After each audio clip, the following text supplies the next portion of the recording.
प्रदेश के सिद्धार्थनगर के डुमरियागंज का एक वीडियो तेजी से वायरल हो रहा है। वीडियो में बीजेपी के पूर्व विधायक राघवेंद्र प्रताप सिंह मंच से बोलते दिख रहे हैं, जो हिंदू लड़का मुस्लिम लड़की लाएगा उसकी नौकरी का इंतजाम हम करेंगे।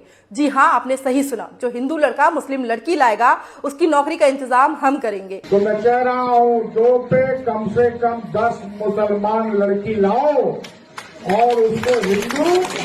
2 पे 10 से कम मंजूर नहीं है। शादी हम कराएंगे और ये घोषित करते हैं कि जो लेके आएगा उसको खाने पीने भर का नौकरी भी दिलाएंगे, रोजी रोटी भी दिलाएंगे। ये बयान कोई मामूली बात नहीं, ये सीधे सीधे मुसलमानों की बेटियों की इज्जत परवार है और मुसलमानों के खिलाफ खुलेआम उकसावा है और बीजेपी नेताओं की गंदी मानसिकता को उजागर करता है। सोचिए, अब नौकरी का क्राइटेरिया डिग्री, मेहनत या काबिलियत नहीं, बल्कि यह हो गया है कि कितनी मुस्लिम लड़की तुम लेकर आ सकते हो।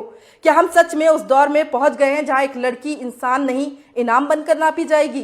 क्या यही है भाजपा का बेटी बचाओ बेटी पढ़ाओ का मतलब? पढ़ाई नहीं सौदा? ये सवाल सिर्फ गुस्से भरते नहीं, ये शर्मनाक हकीकत पर गहरी चोट करते हैं। ये बयान औरत के वजूद पर दोहरी चोट है। पहली, उसे एक वस्तु बताकर, दूसरी उसे किसी समुदाय की मलकियत की तरह ट्रीट करके, और डर ये कि ये सब सार्वजनिक मंच पर भीड़ की तालियों के बीच नेताओं की शान समझकर कहा जा रहा है। क्या हम सच में उस दौर में पहुंच चुके हैं जहां राजनीति ओपनली कह रही है कि बेटी से बड़ी बोली नौकरी है? अगर यही भाषा उल्टे मुस्लिम से हिंदू लड़की के लिए बोली जाती, क्या उस वक्त एक एफआईआर तक नहीं हो चुकी होती? क्या तब तक गिरफ्तारी नहीं हो जाती? क्या तब तक पुलिस और सरकार धीमी रहती? आखिर किस संविधान में ये लिखा है कि नौकरी देने का पैमाना किसी की बेटी पर कब्जा कर लाना है? ये बात साफ है, ये बयान सभ्यता के मुंह पर गहरा तमाचा है, कानून के सिद्धांतों पर हमला है और महिलाओं की गरिमा का सरकता हुआ कफन है। अब प्रशासन पर सीधा सवाल है, क्या कानून बराबरी से चलेगा या लड़की की इज्जत भी धर्म जात देखकर तोली जाएगी?